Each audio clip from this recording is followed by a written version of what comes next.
Your national radio, KBC English Service.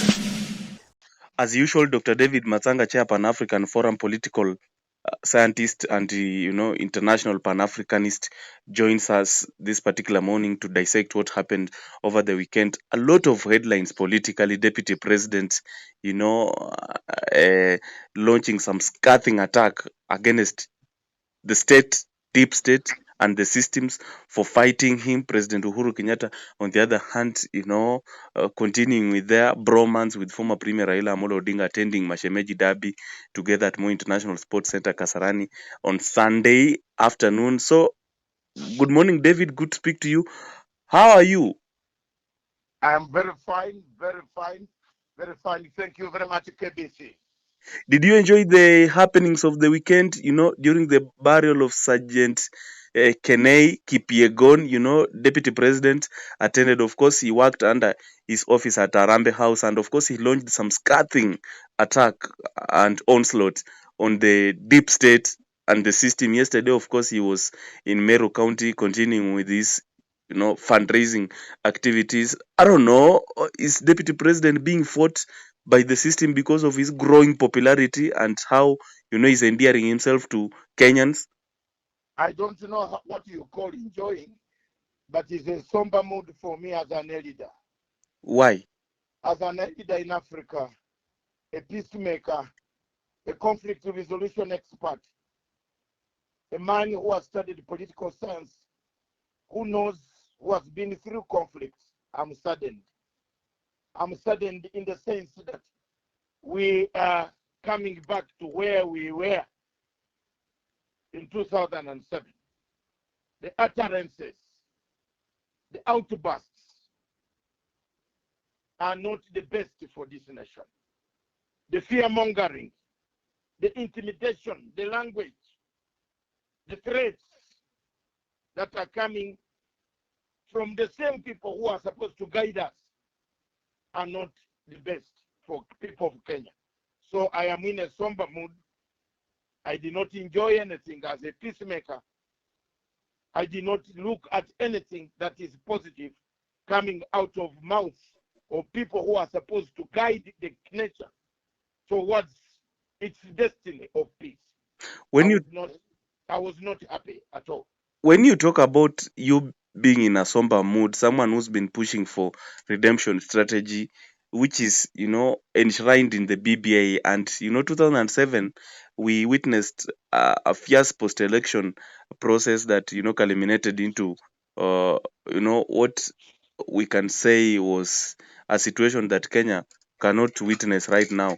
Do you think BBI will address the same, because inclusivity that is being advocated for is trying to ensure that, winner take it situation comes to an end. Therefore, no need for fracas after every electoral exercise. I don't know.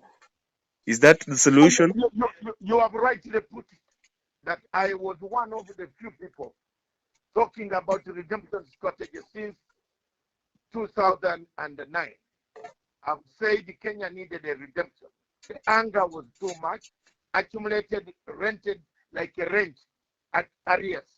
The anger had accumulated to a level that the country could plunge itself into a conflict. And I advocated for a redemption strategy. I thank President Uhuru Kenyatta and Raila Amolo Odinga for having brought this redemption on exactly 9th March today. They said, they shook hands. I advocated. I said reconciliation, truth-telling, reparation, restitution, accountability is the way to heal Kenya.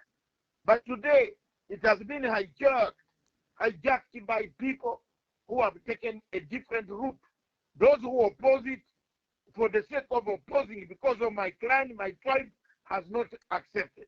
Those who mislead people about the redemption, about the BBI, are very many. I am on the side of President Uhuru Kenyatta. Wherever Kenyatta will fall, I will fall. If Kenyatta falls on the right side of history, it will also follow me there. I have never been on the wrong side of history. I have always been on the right side of history. And I will always fall on the right side of history. This country must unite, must unity of purpose. You can call me any name. Our country, Uganda, is united. We lack a democracy, but we don't lack a unity of purpose.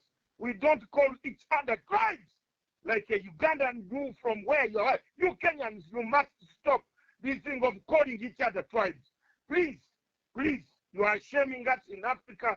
You are a very good people. You are the best country in Africa. But you go on pointing tribes. My tribe, my tribe, my tribe. No, no. Enough is enough. You can see the consequences. Utterances are coming. Tension is high.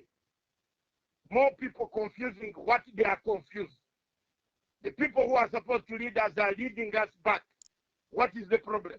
What is the problem? You need a redemption strategy. Thank you. You put it very well. 1 year down the line since handshake happened between former Premier Odinga and President Kenyatta, as the exercise achieved what it was meant to be, or it has divided the country further, because the proponents saying that temperatures cooled down, people are mingling across tribes, while the opponents of the same say that it has divided Kenyans further because it is seeking to hinder and hamper someone from ascending to presidency. Is there someone who was told that you would ascend? Who? There was an agreement. No. Then why do we go to elections? Has God appointed somebody? Is there a miracle that has come from God to appoint people? Why do people go to elections in an African country? It's because they want to elect a leader. So have you been given leadership already by God? Then why do you disturb people? Let's talk facts.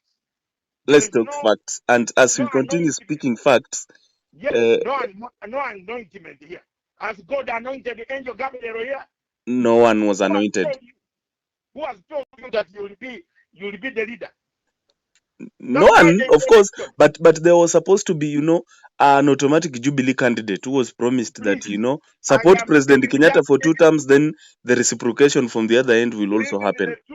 Even the two candidates, yes. Jubilee, whether ODM or Jubilee or whatever, they have to go through elections. Isn't it? Yes. The Kenyans have not decided. Why do you think you are the one who will be there? Why?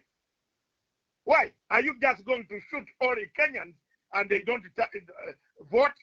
Jamen, Watana. All right, sir. Then. No. Yes. You journalists are the ones mushrooming these stories. Who is this that God has told? Who told? God has told you. Then why are you campaigning? Okay. Then why are you campaigning instead of running the time? Why are we going to elections? All right, sir. Fair enough.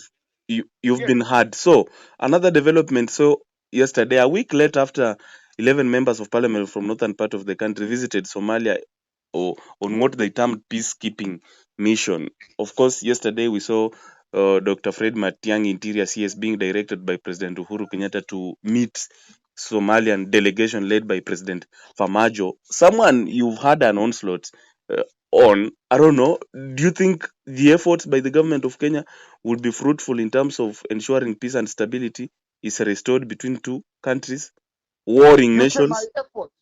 Why don't you say my efforts over my letter? Yes. Didn't you read my letter? I did. When did I write the letter? 24th of February. Didn't I write that letter to the United Nations Secretary General? You did. Confidentially.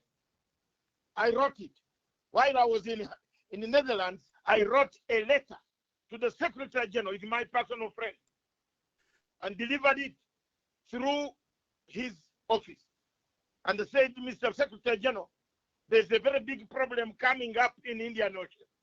This court of ICJ is wrong, is corrupt. It must not hear any of these cases. You better investigate this case, this court, because the Secretary General is the line manager of the International Court of Justice. Is the manager who can call judges out of order and say you are out of order.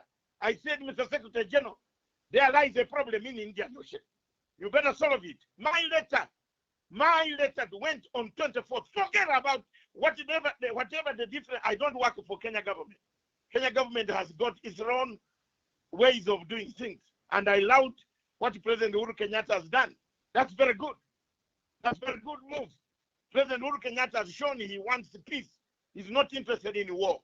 But I had already notified the Secretary General, who notified the Americans. You can't deal with the Secretary General of UN without telling the fastest superpower in the world, America. They told them that there is something wrong under Article Chapter 7 of the United Nations Security Council and of the UN Charter. Article 39 and Article 40 is very clear. The ICJ ruling in the Indian Ocean oil blocks will create a big war. Whichever way you rule, if you rule Somalia belongs to this, or you rule Kenya, this are Kenya, there will be a war. Therefore, I warned and I invoked Article 3940. And I wrote to the Secretary General, please alert the Security Council members, there is a problem there, like I did on Libya. I'm vindicated. Thank you very much, President Uhuru Kenyatta, for sending the delegation. Thank you very much, Dr. David Matsanga, Chairman, African Forum You have political forgotten one thing, scientist. Which one? Before we wind up, sir? the ICC. Yes, it's Yes. another Why don't you give me kudos? thumbs up, by the way. Well done job. Congratulations. Didn't I tell you in 2008, Yes. I told you that this is a fake. It's fake. ICC was fake. You I told you. you call it a kangaroo court. No, prosecutor. A procured evidence. Then they nicknamed him Mr. Procured. Thank you for nicknaming me, but the world will see. I stand to be vindicated. I told you this was all fabrication of NGOs in Kenya who wanted to fix the tall, the short, the ugly, the fat. They wanted to take some people out. And I told Kenyans, let's get rid of work envelope. Now here we are. And you are actively involved in acquittal of both President Kenyatta and his deputy William Ruto. Yeah. I know fruits are on the way. Yes, I'm 100%. I defended them without knowing them. Did they appreciate your efforts? I didn't know them, and that is what the younger men should follow me. I didn't know them. I did not go to them to seek an appointment in order to defend them. I defended all the six by saying the evidence is fake. And I said it in 2008, not 2010, no 2008. I said the evidence is fake. The cases will collapse. And today, They are. I'm vindicated. You are vindicated indeed. Always a pleasure speaking to us and, giving speculations of what normally comes to pass. Thank you for, that magical ability. Not speculations, predictions. Predictions. Thank you for correction. I think when you say speculator, I'm not a speculator. Always a pleasure. I'm a scholar who studied the subject of conflict resolution, political science. I don't speculate. I predict. Thank you for talking to us. Good day and good week ahead. We shall be catching up sometime later on. Thank you. Thank you very much, KBC and the viewers. KBC English Service. Your number one radio. KBC English Service.